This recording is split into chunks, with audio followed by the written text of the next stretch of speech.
discuss six principles. So we are going to discuss six principles. Clear? So one by one we will discuss. So in the scapulohumeral rhythm, it is a part of during the scapular or during the elevation, during elevation movement. So what is elevation? It may be flexion or it may be abduction. Clear? Bones or the joints of the shoulder, they contribute to full active abduction. Clear?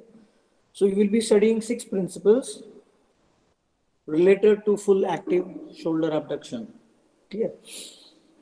So the optimal kinematic sequence occurs during full abduction. Clear? Impairment of, the shoulder abduction, it comprises of both the scapulothoracic joint, movement in the scapulothoracic joint, and the glenohumeral joint. Clear? The scapulothoracic movement, it occurs in both the acromioclavicular joint and sternoclavicular joint. Again, I'll explain you. So, the shoulder complex. Shoulder complex, it comprises of glenohumeral joint. It comprises of glenohumeral joint, sternoclavicular joint,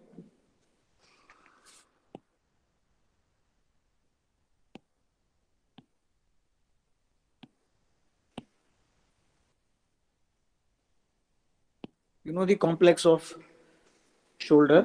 One is sternoclavicular joint, acromioclavicular joint, glenohumeral joint, and the scapulothoracic joint. Scapulothoracic joint. This is the complex. There are four joints are there in the complex: sternoclavicular, acromioclavicular, glenohumeral, and scapulothoracic joint. Impairment of any one part of the complex affects the other.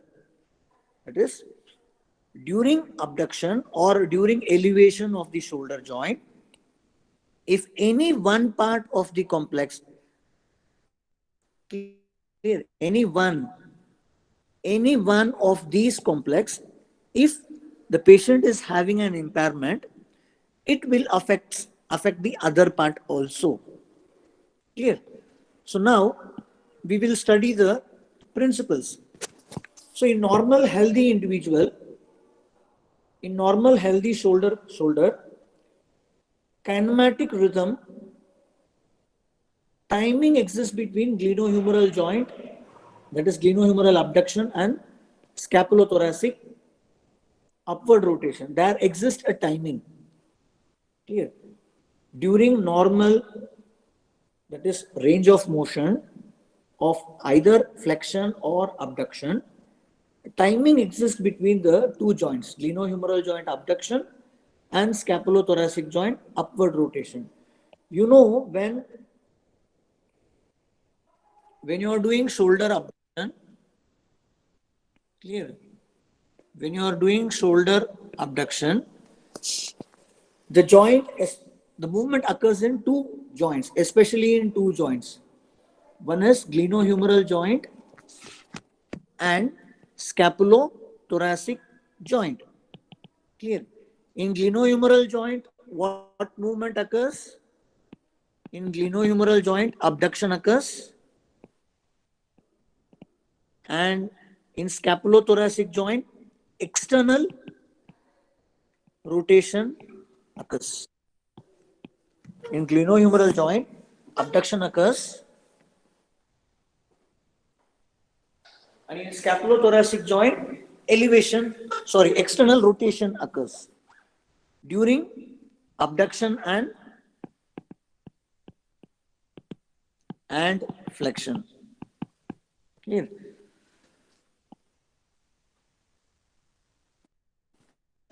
So that's what I had mentioned here.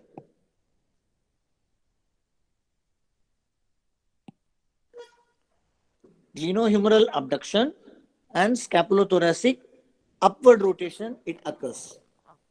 And there exists a timing that we are going to discuss now. Clear?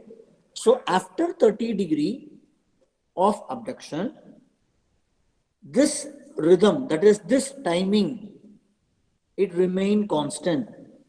That is, you can see this picture.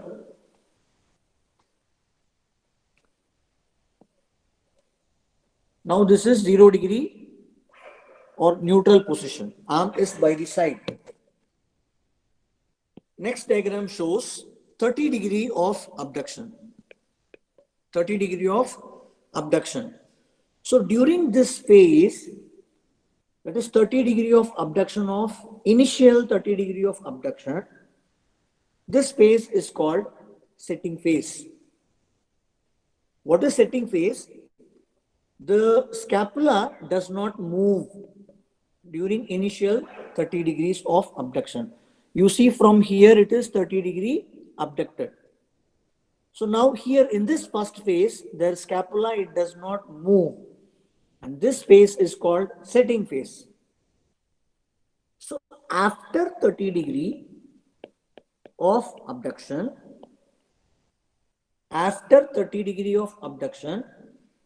this rhythm remain constant. What rhythm? Occurring at ratio of 2:1 for every 3 of shoulder abduction. What does it mean? After 30 of abduction, every 3, now here you can see shoulder is abducted 30 plus 3. 30 already we discussed. Now, if you take 33 of abduction, this 3 is comprised of 1 in scapulothoracic joint and 2 abduction in glenohumeral joint. That is, you know, in scapulothoracic joint, what movement occurs? External rotation. In glenohumeral joint, it is abduction. Clear? After 30 every 3 of abduction, clear, it comprises of 1 of what?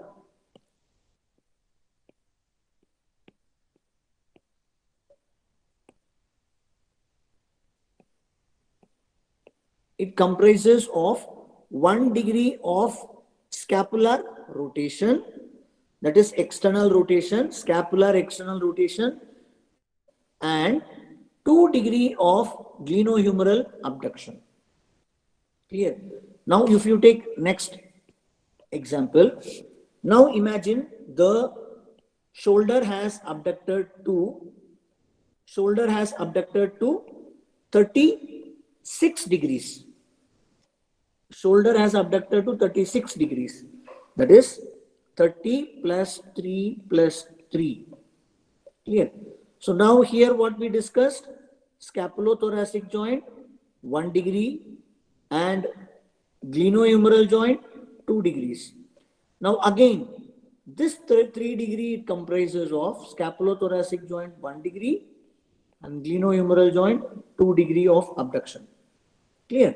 So now in 36 degrees, that is 6 first 30 I have told there is no movement of scapular external rotation.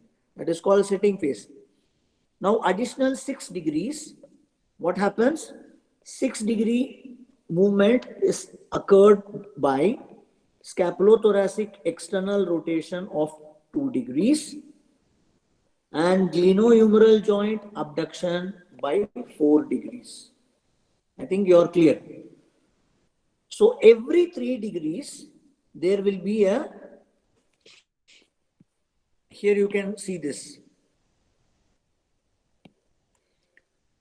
After 30 every 3 degrees of shoulder abduction, it comprises of 2 degree in glenohumeral joint and 1 degree in scapulothoracic joint.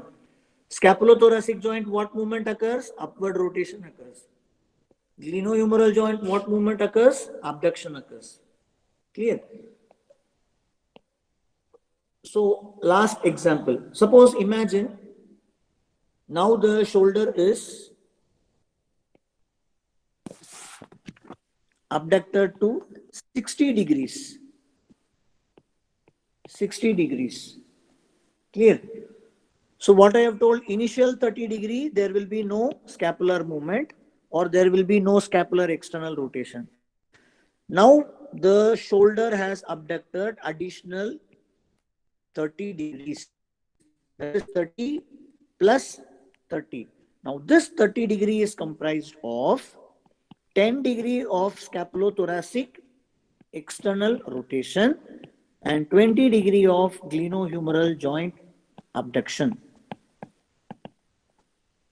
Are you clear? Yes, sir. Okay. So now that is what I had explained here. Once again, we will read this sentence.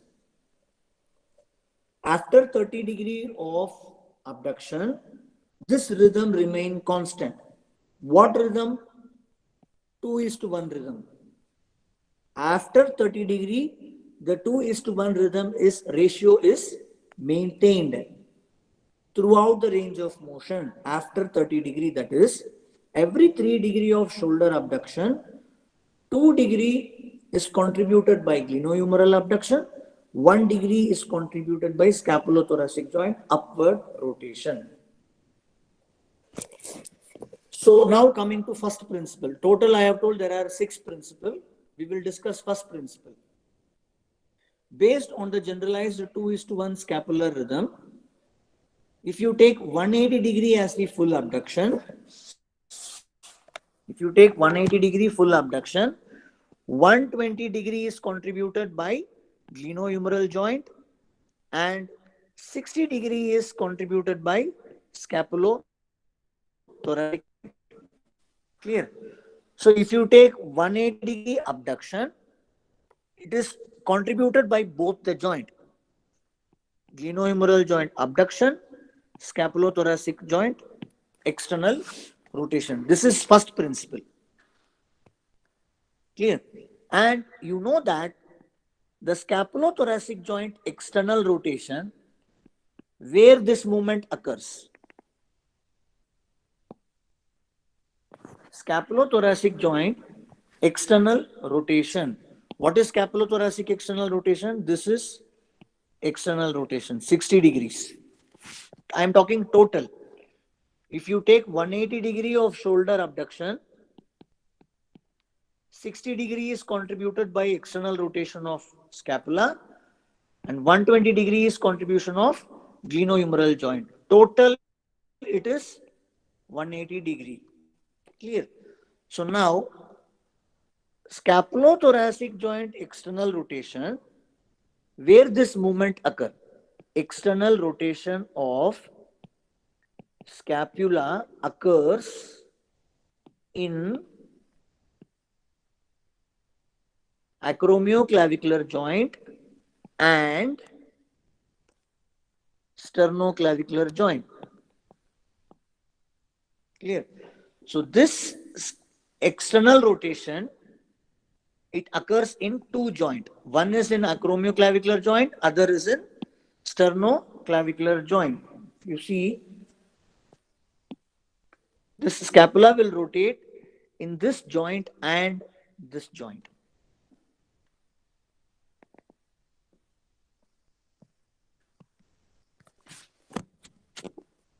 Upward rotation of scapula during full abduction is kinematics at sternoclavicular and acromioclavicular joint. This is first principle. What is first principle? We will study 6 principles. First principle is, if the glenohumeral joint or if the range of motion is 180 degree, contribution is from 120 degree is from glenohumeral joint, and 60 degree is from scapulothoracic joint. And you know that scapulothoracic joint movement occurs in sternoclavicular joint and acromioclavicular joint. If 60 degree is contribution of scapulothoracic joint, then contribution of sternoclavicular will be 30, acromioclavicular will be 30. Are you clear? So how this 60 degree came? How this 60 degree came? In this 60 degree of scapulothoracic rotation is contribution of two joint, sternoclavicular joint and acromioclavicular joint. So this 60 degree is contributed by 30 degree sternoclavicular and 30 degree by acromioclavicular.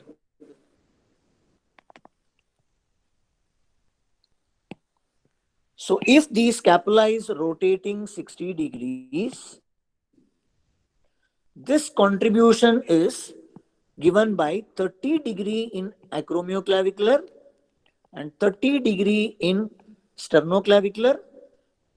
And if you take 180 degree range of motion, 120 degree is by glenohumeral contribution. So how this 180 came? This 180 is 60 degree, sorry, 180, glenohumeral joint 120 degree, sternoclavicular joint 30 degree, acromioclavicular joint 30 degree. Clear? And this together it is called as scapulothoracic, or you can otherwise say it as glenohumeral joint 120, scapulothoracic joint 60, total 180 degree. Are you clear? Yes, sir. So this is first principle. Clear? First kinematic principle of rhythm.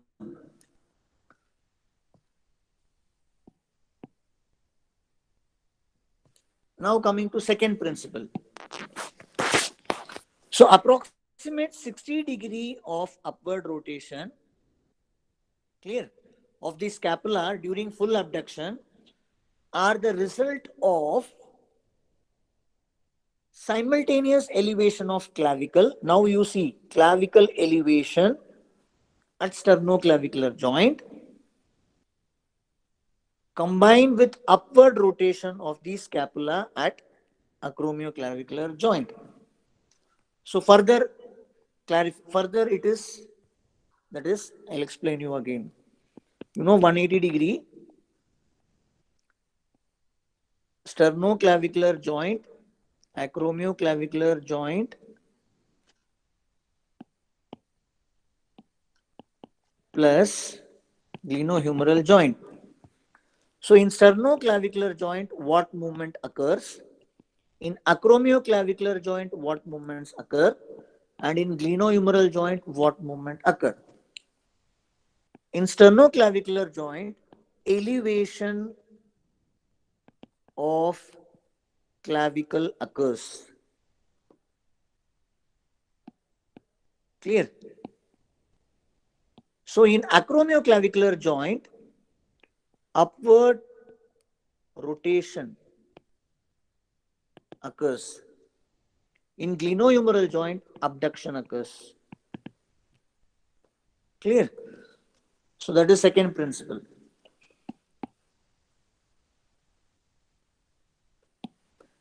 Approximate 60 degree of upward rotation of scapula. You know scapula contribution is 60 degree during full abduction. Full abduction. If it is 180, then it is 60. And it is a result of elevation of clavicle. I told in scapulothoracic joint, sternoclavicular and acromioclavicular movement occurs. In sternoclavicular joint, what movement occurs? elevation of clavicle occurs. Elevation of clavicle. Elevation of clavicle occurs in sternoclavicular joint.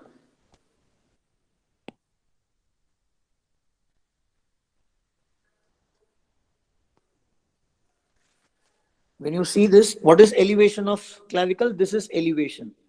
Clear? Or this is elevation of clavicle. So where this joint elevation occur? It will occur in sternoclavicular joint. Clear? Elevation occurs in sternoclavicular joint and upward rotation occurs in the acromioclavicular joint. Are you clear? Yeah. Okay. Now next, third principle. Clavicle also retracts at sternoclavicular joint. Clavicle, not only elevation occurs at sternoclavicular joint, even clavicle retracts during full shoulder abduction. You know what is retraction? Clear?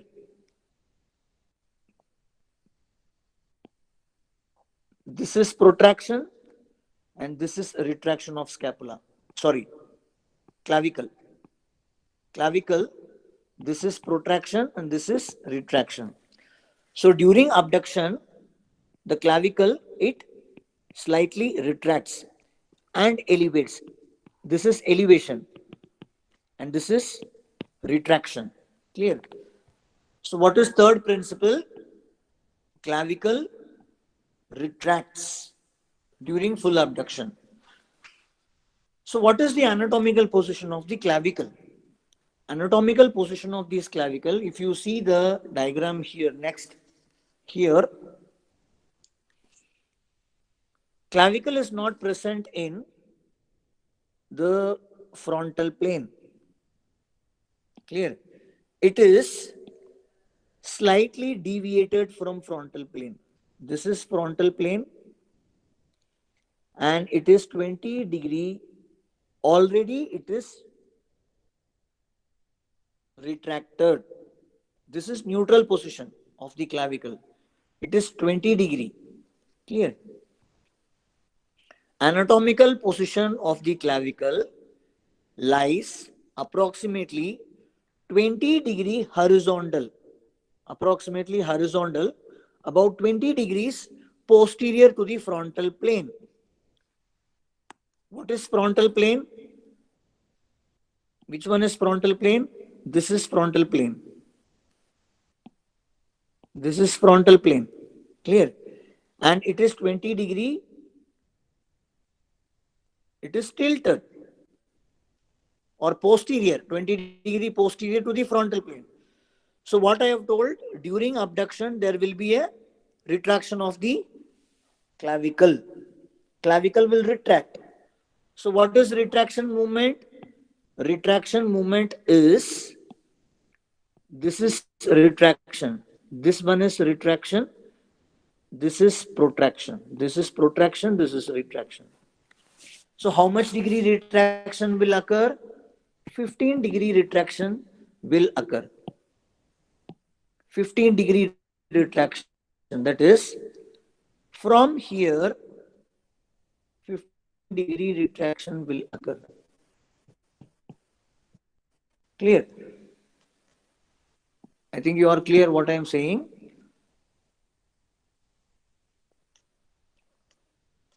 Third principle is, second, what is second principle? Second principle is elevation of the clavicle. Second principle. Third principle is retraction of the clavicle. Clavicle retracts. How much it retracts? It retracts 15 degrees. From which position it retracts 15 degrees? From 20 degrees. That is from its resting position. From its resting position, it retracts 15 degrees. Clear? So this is resting position of the clavicle. This is the resting position of the clavicle, which is already 20 degrees retracted. And during full abduction, additional 15 degrees of retraction occurs in the clavicle. This is third principle. Are you clear? Yes, sir. Okay. So next principle is, okay, what is the necessary of this retraction? ये retraction क्यों होना है? What is the need of this retraction? Because when the clavicle is retracting 15 degrees, what will happen? The acromioclavicular joint also moves here, from here to here. When clavicle goes back, when clavicle goes back,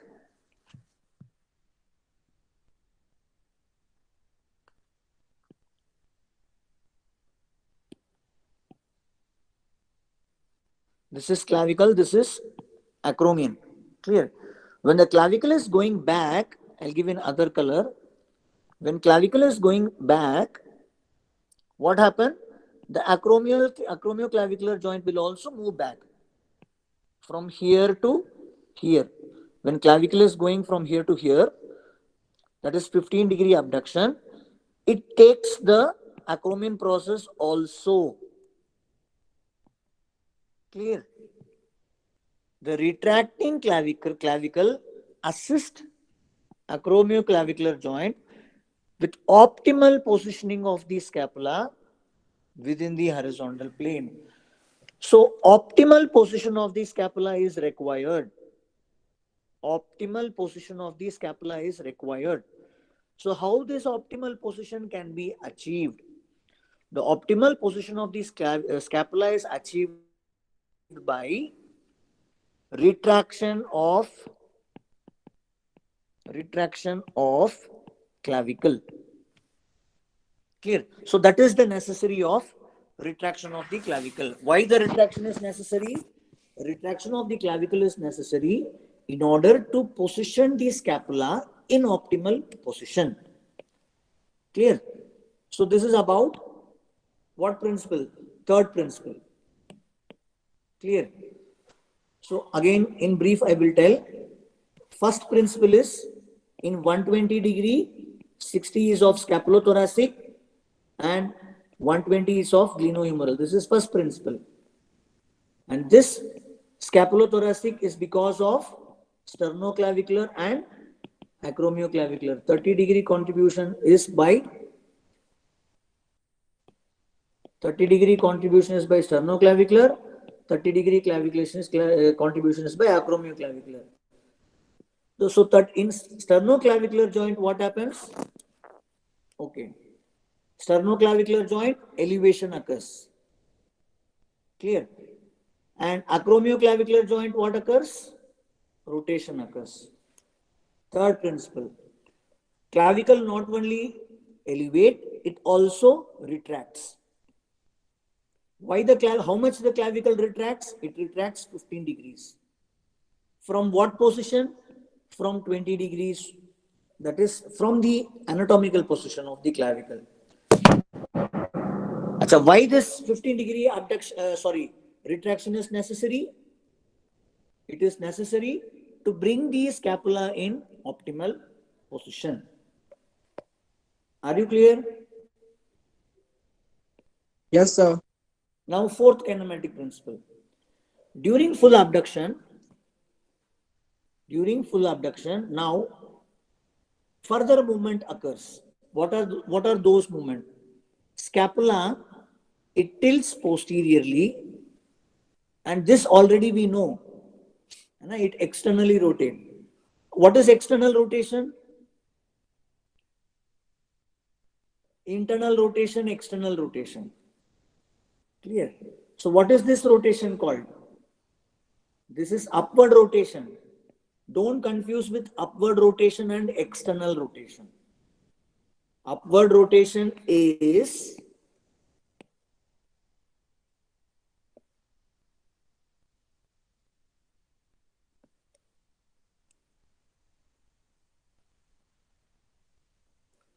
this is upward rotation. This is upward rotation. in frontal plane. Clear? This is upward rotation. So what is external rotation? External rotation is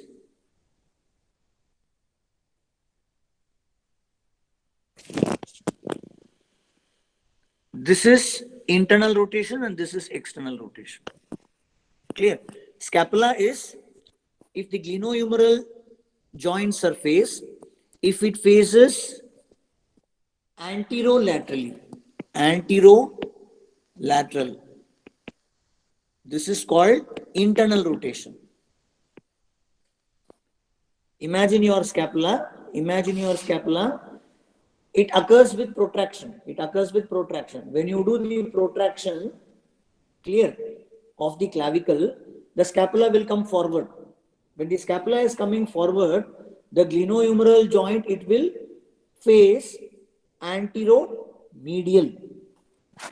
Okay, I will show. We have already discussed this in previous lectures.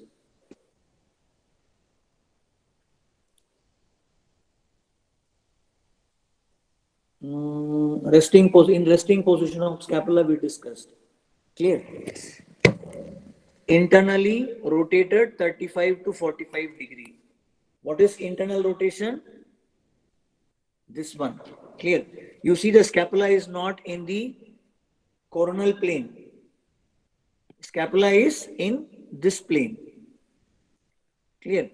So this, it is internally rotated. This is called internal rotation. It is internally rotated 30 to 45 degrees. Clear? And the glenoid cavity is facing anterolateral. Clear? So what is this? This is internal rotation. What is external rotation? When the when the scapula is moving, in this direction, it is called external rotation. So don't confuse with external rotation and upward rotation.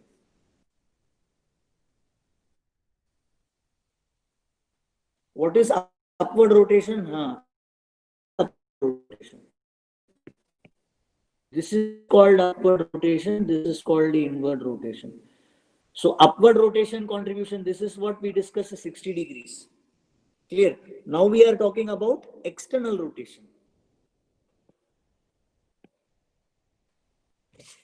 Clear?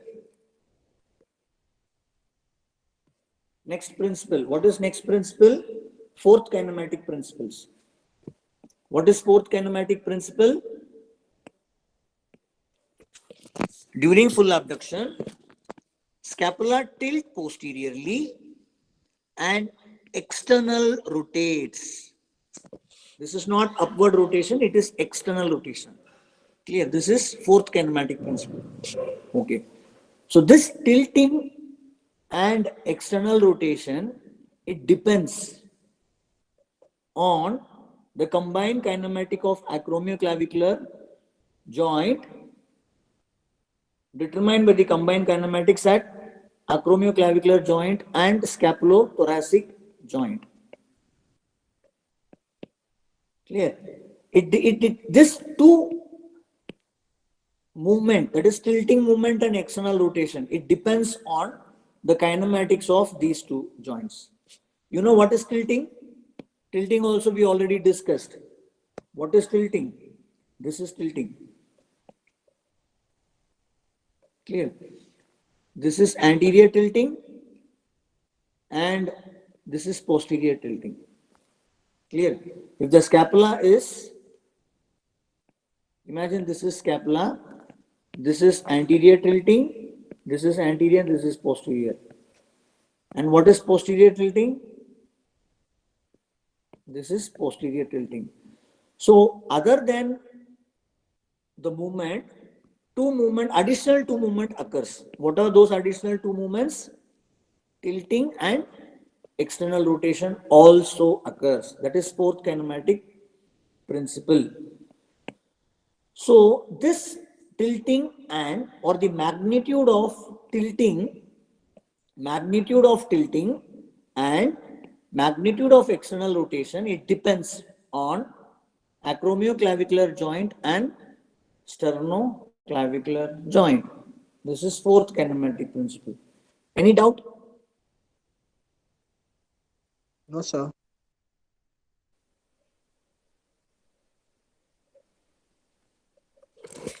At rest, this already we know. This slide we discussed in the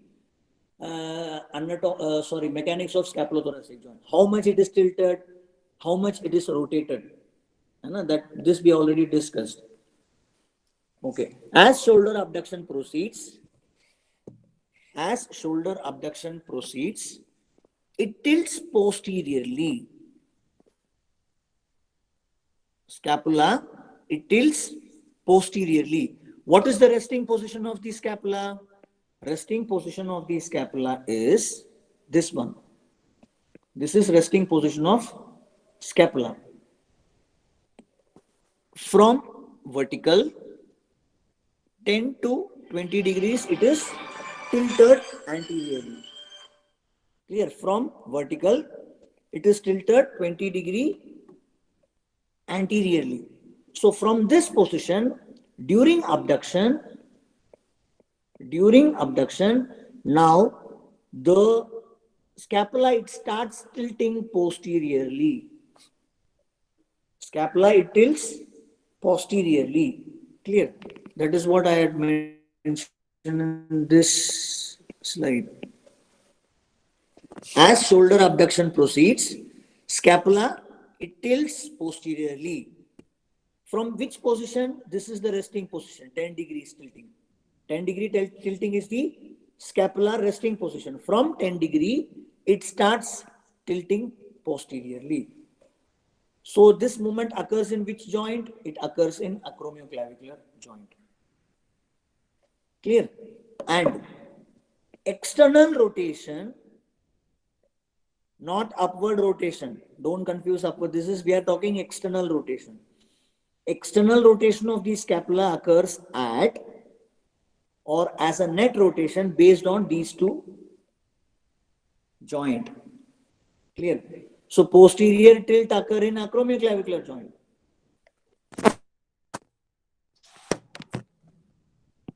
Posterior tilt occur in acromioclavicular joint.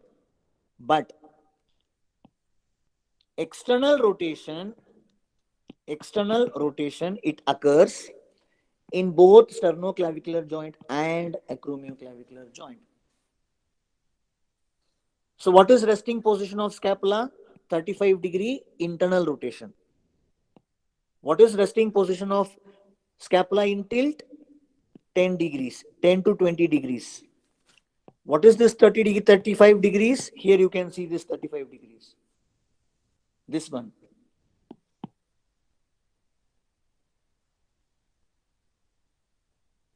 This is resting position of scapula. 35-degree internally rotated. And what is resting position of the scapula in this plane? 15-degree, 10 to 15 degrees, it is anteriorly tilt. Anteriorly tilt and internally rotated. This is resting position. So what happened during abduction? It externally rotate and posteriorly tilt. This is posterior tilt and this is external rotation. So this is next principle.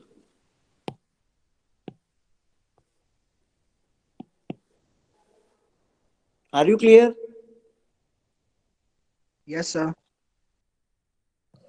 So what is fourth principle? Fourth principle is during full abduction, scapula posteriorly tilt and externally rotate. Resting position of scapula is 15-degree or 10 to 20-degree tilt anteriorly.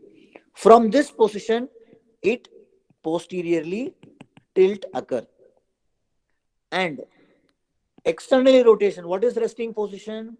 35-degree internal rotation is the resting position. So what happened during abduction? It externally rotate from this resting position. It rotates externally. That is fourth principle. Clear? So why these motions are important, and the function to move the coracoacromial arch. Acha, why these two movements are necessary? Why this tilt? Why this tilt and external rotation is necessary?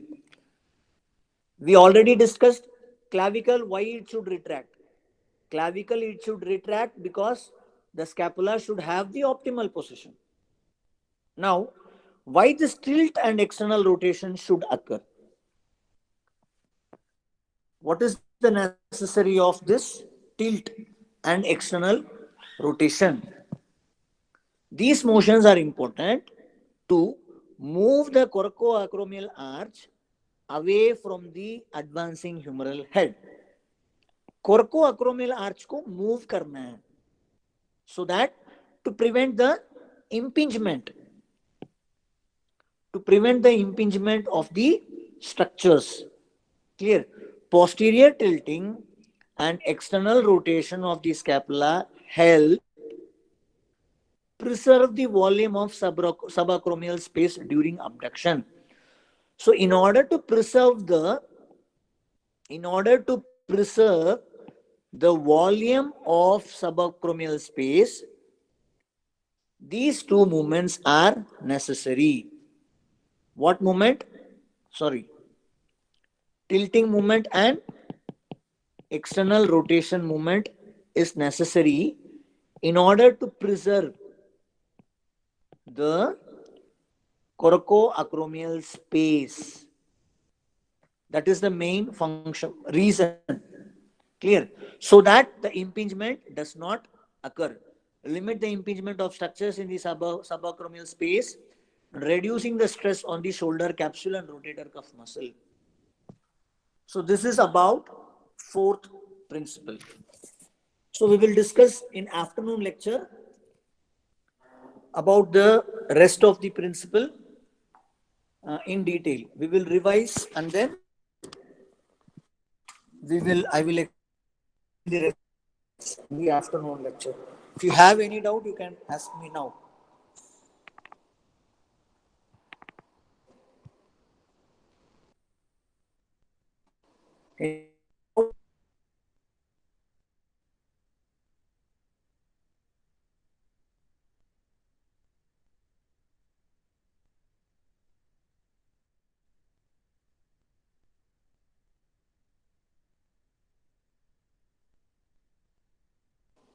Any doubt?